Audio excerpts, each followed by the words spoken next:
What's up everyone, it's your boy Felix the Fox, and today we're discussing 10 things I absolutely love about Shadow Generations. Spoiler warning ahead if you haven't fully played the game, but with that out of the way, let's just get started. Starting this list off at number 10, we have the Hub World. I think this is in the top 5 Hub Worlds ever made in a Sonic game. It's not perfect, but it's really good compared to the Hub Worlds we have seen recently, and way better than Sonic Generations in my opinion. Although again, that wasn't really a tough bar to beat. This hub world gives you a lot to do, and it's like its own little collectathon. Very similar to Frontiers, but not nearly as frustrating to me as there are less 2D sections you are forced into, and you can move as freely as you want. Once you get more of the map unlocked and you can unlock Shadow's abilities, the map becomes even more intricate, but it still feels open. Frontiers and other games offer islands and other towns, but this is more in the Generation style, where everything is in one area and just a lot more open.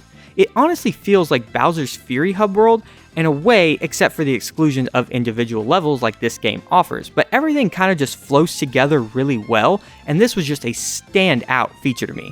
Moving on to number 9, we have the character design. Humans in a Sonic game have always been jank, like really jank. Humans have always been off to me. Like, they never look like they belong, or there's a drastic difference in design to the rest of the game and the Sonic cast themselves. This game, however, really steps up their game. All humans featured in cutscenes, from the gun soldiers to bystanders in the background, and Gerald and Maria themselves look fantastic. Gerald and Maria are really the standout here. Their aesthetic and design really fit with this game's environment, and I really hope this is Sonic Team getting back to adding humans in their games. Maybe not all of them, but I think this is a great step forward. And Shadow himself looks amazing. This is Shadow the Hedgehog in full. He looks absolutely fantastic here. I personally loved Sonic's design in Frontiers and how he looked when moving around, and I think they did Shadow even better here. All cutscenes, in the level gameplay, and moving around the hub world, there isn't a single shot where Shadow looks bad. He looks amazing from start to finish. The colors and textures are phenomenal. Big the Cat, Rouge, Orbot, Cubot, Doom also looks incredible. Every enemy drone and Black Arms monster is designed perfectly and blend in so well with the complete look of the game. I always get worried about how Sonic Team is going to handle other characters, and with this game, plus Frontiers, they knocked it out of the park. A really good sign for future games to come. Getting to our number 8 spot, we have the cinematography. Absolutely stunning here, guys. They, actually have a cinematographer now, and you can tell from in-level cutscenes to cutscenes in the hub world, everything was shot and made perfectly. There's no awkward standing around and talking with weird mouth movements or head bobbing. All the fighting sequences look incredible, and the transformation scenes when Shadow is getting his new powers are done perfectly.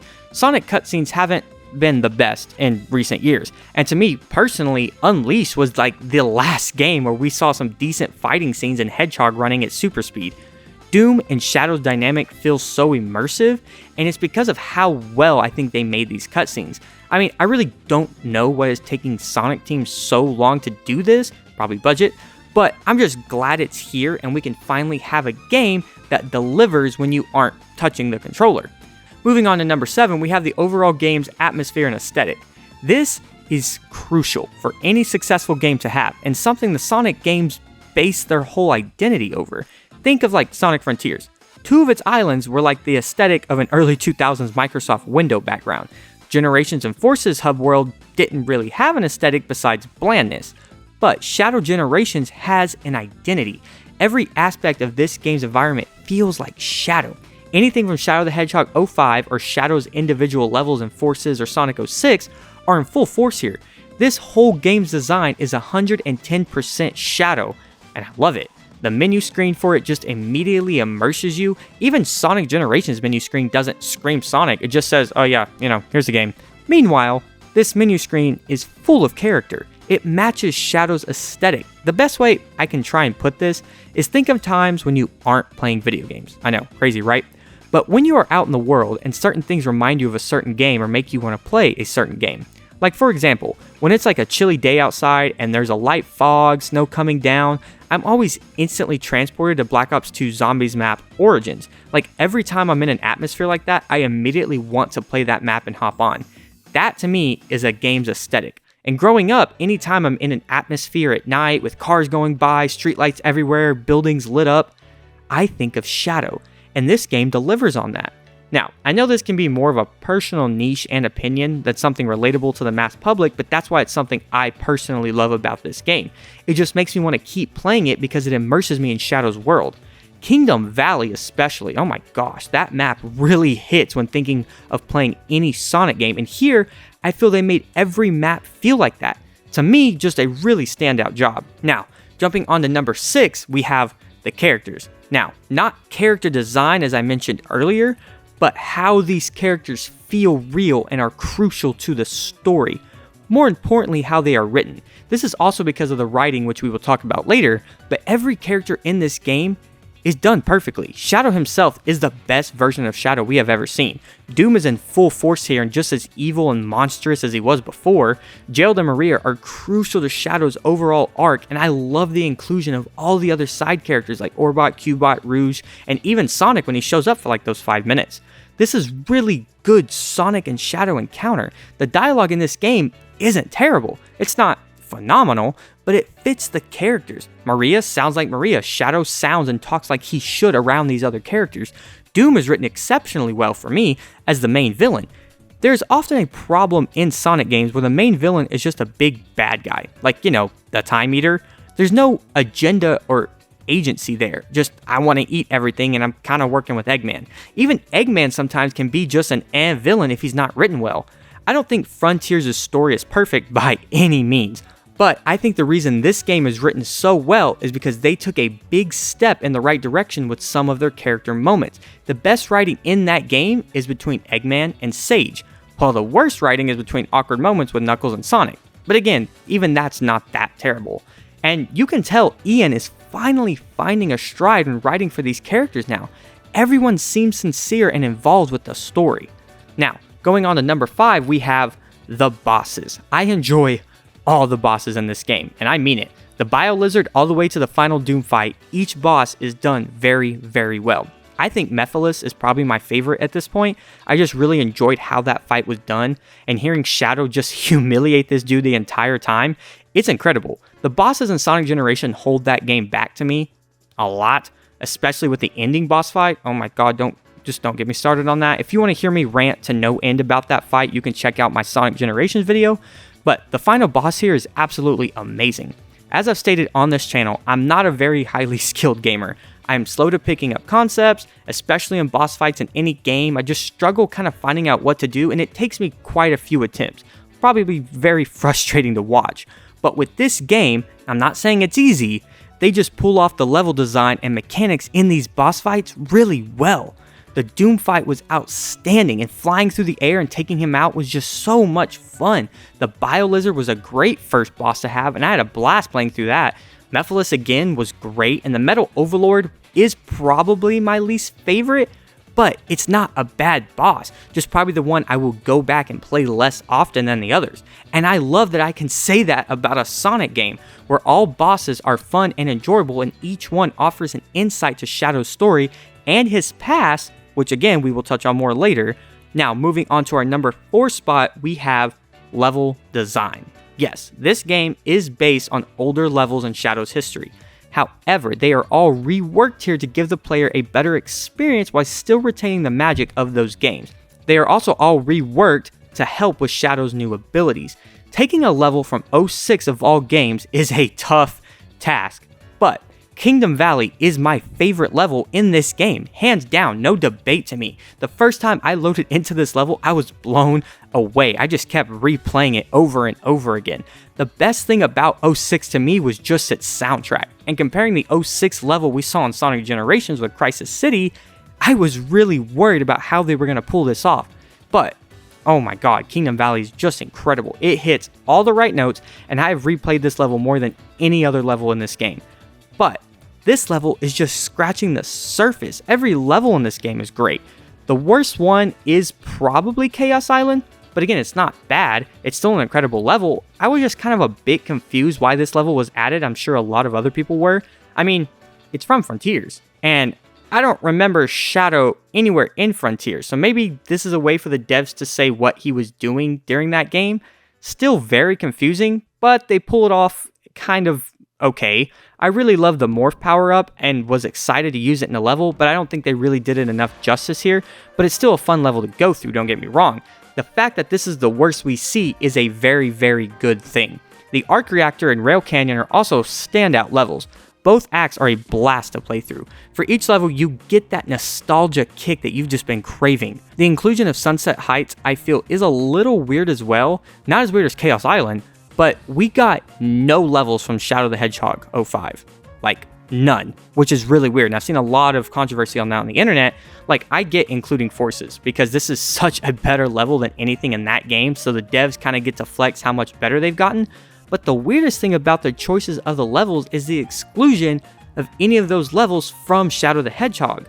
Now, yes, the gameplay this game offers probably doesn't really blend well with that game, but I was expecting an homage of some sort, besides just the return of Doom and the Black Arms. Like, okay, Chaos Island would be cool if the Black Arms had some beef with the Ancients back in the day, like a little lore bit.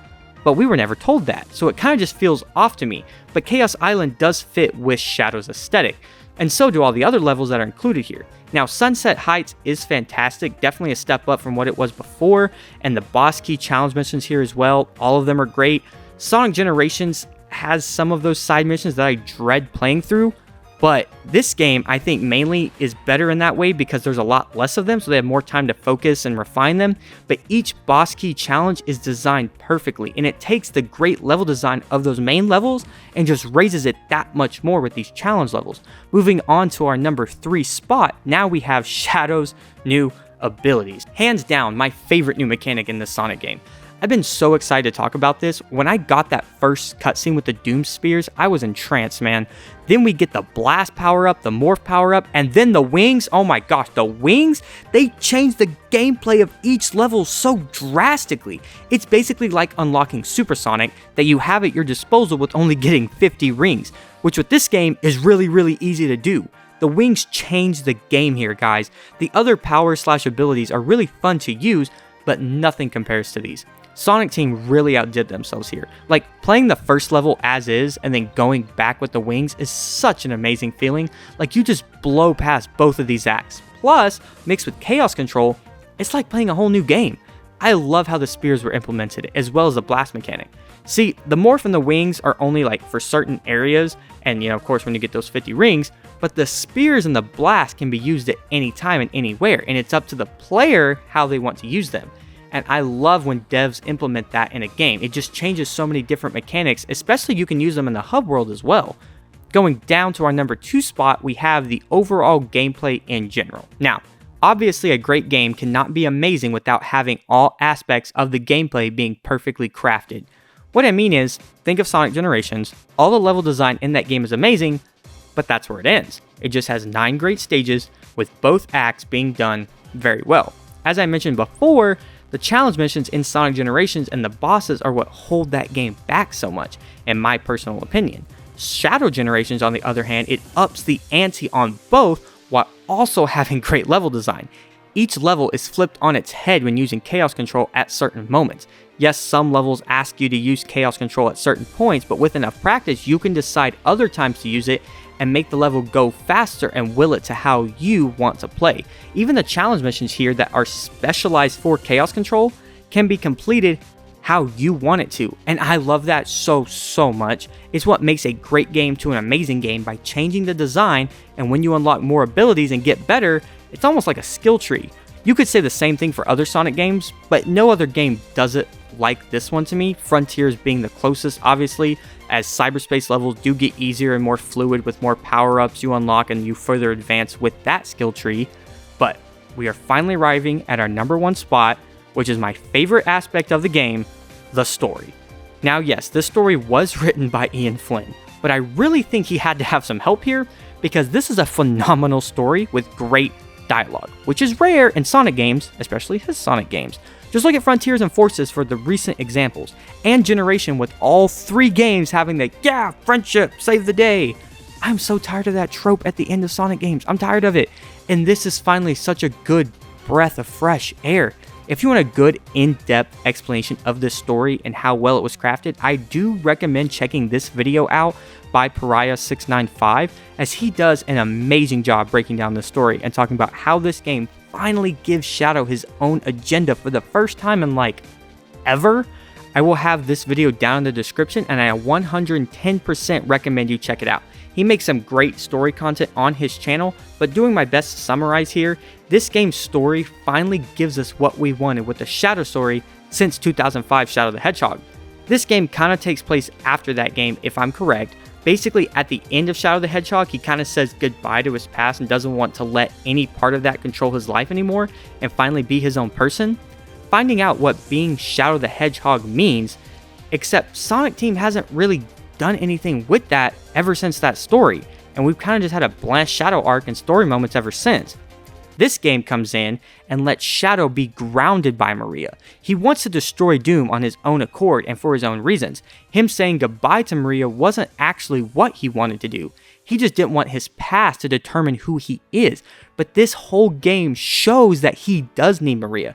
Shadow has for so long just been like a gift for fans when he gets to be in a game. And this is the first time he is the star of the show in a long time. And making sure his story is perfect was crucial for this game. The writers for this game understood that Shadow's sacrifice in SA2 to him disregarding his whole past in 05 just for him to come back here and finally have his own agenda was so rewarding as a Shadow fan.